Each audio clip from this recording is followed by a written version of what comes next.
Welcome back to the Steel Forum. Today we're going to be doing a short video on how to add grid lines and erection views to your new model. Let's get started. First thing we're going to do is we're going to go ahead and open up modeling. Once I've created that new model, the first thing I always do is I create myself a 0-0 view so that I always have one view that gets me the entire model. And the way I like to name that one is with 2 periods in front of it. That way it always comes first no matter what I name any of the other views. So I'm going to start off 0, 0, and I'm going to set that one as primary. That way I have that erection view elevation coming in on my drawings if I want them. I can always remove them later, but it's nice to have those to measure from when you get started. So now that I've created my basic view, I'm going to go ahead and start adding in some grid lines. Start by adding your construction lines. In this case, these are just going to be spaced 10 feet apart.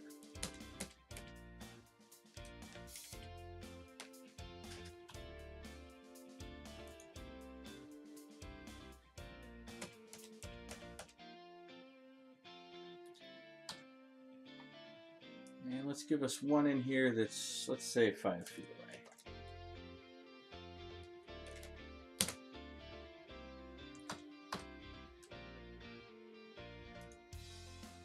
Okay, so to start with, I like to put in my X and Y grids first. I always use infinite lines when I'm doing these.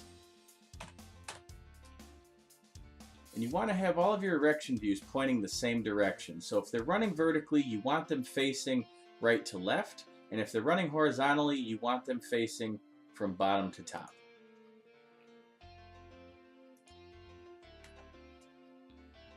Now you've got a couple different choices here. Now, like I said, I like to use infinite grids when I'm doing my X and Y views, so I'm going to go ahead and set that, turn off finite, name my view, and then I have to decide, is it primary, secondary, dimension only, or placement only? Typically, the way that we work is we set out primaries and secondaries are our grids. We don't usually use dimensions, but if there's something that's not going to get a grid name, but we still want a dimension to it on the plans, then we'll set that.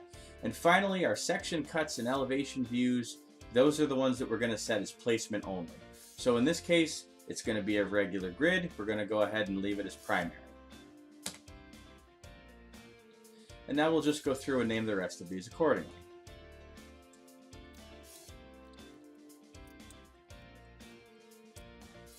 And now for the x-axis.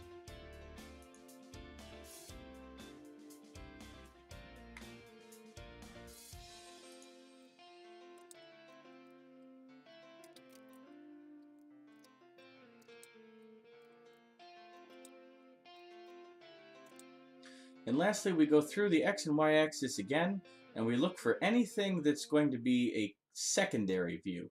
Now this is going to be your 6.5s, C.2s, things like that, where you want that second row of grid bubbles to show up on your plans. So we'll go ahead and put in our C.5.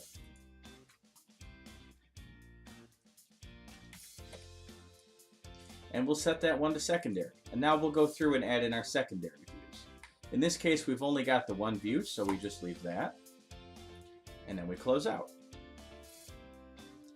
So the next thing that we'll be doing is adding in a couple of members just to get this job fleshed out a little bit, and then we'll start cutting a few erection views that'll be used as our sections in our plans later on.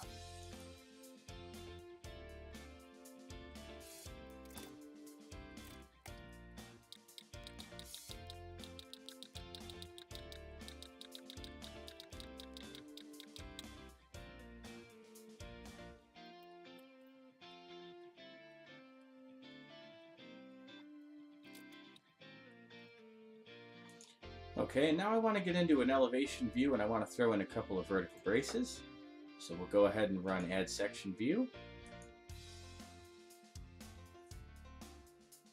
Set my depth checking. Let's go ahead and put something in here that would be worth cutting a section for.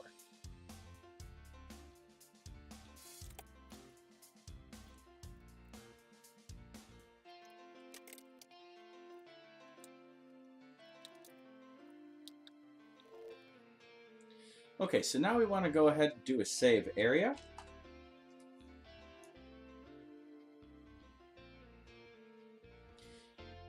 And And now I'll go ahead and set my scale. In this case, I'm going to use 0.75. Give it a view name. I like to start at section 1 and just work my way forward from there. I'll use section, elevation, and detail depending on what this is exactly. And you can vary that however you need to, whatever suits your purposes. And then once you've set in your name, you're going to go ahead and check placement, and then click OK.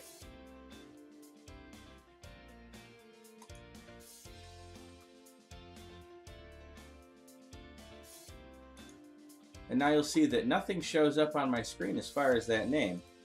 Now the only time that I ever use the finite grids is when I have a skewed grid system and I don't want it to congest my main XY grid system.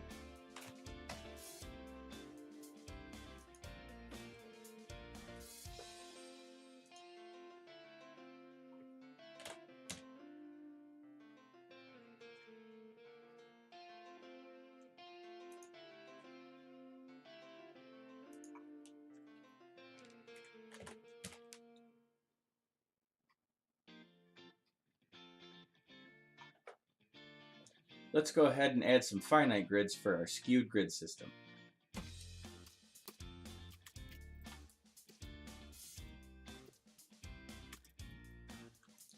Start them off the same way.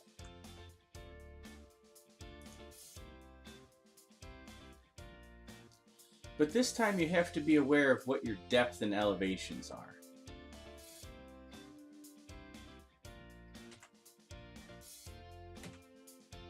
So we'll leave the finite checkbox set. And then we need to be aware of what our relative view depth is. Now that's the view relative to the elevation that you're currently at. So if we're at 0 foot 0 right now, we need to be aware that this view will only be visible from 10 feet to 0. If I need it to be visible down to some anchor bolts, I may need to set minus 10 feet. This is useful if you only want this view to show up at, say, a canopy level, but you've got a 10-story building. You don't need those grids to appear everywhere, so you only want them to show up in the elevations where they're usable.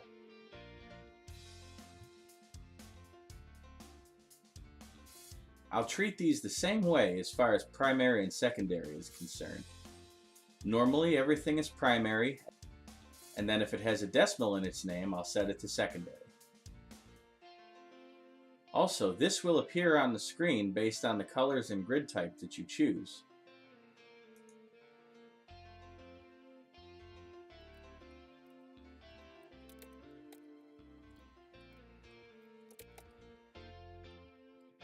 Now you may have noticed that I chose points all along this one continuous line.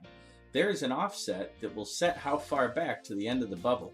I like to be consistent with this, so in order to get this really the way I want it, I'm going to add in a couple extra views that are a few feet away so that the grid line continues beyond my work points that I actually need, but is a consistent distance so that I get a nice look to it.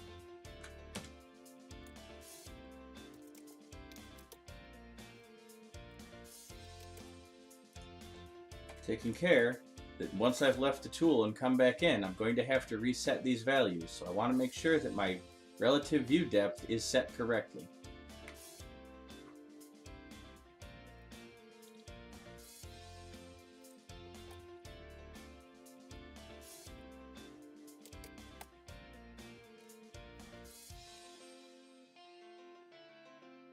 So just as a quick test, let's see how this comes out in a drawing.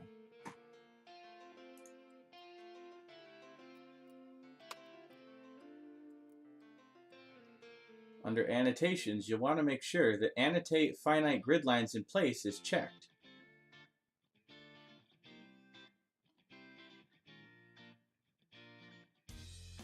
Set your other settings as necessary in order to get the correct grid locations that you want them to be in, be it bottom right, top left, or both.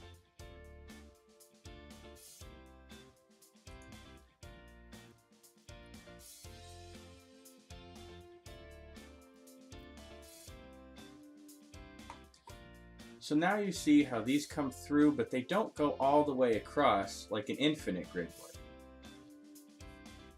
This helps us eliminate some of the congestion that would otherwise be required to be cleaned up on our erection views.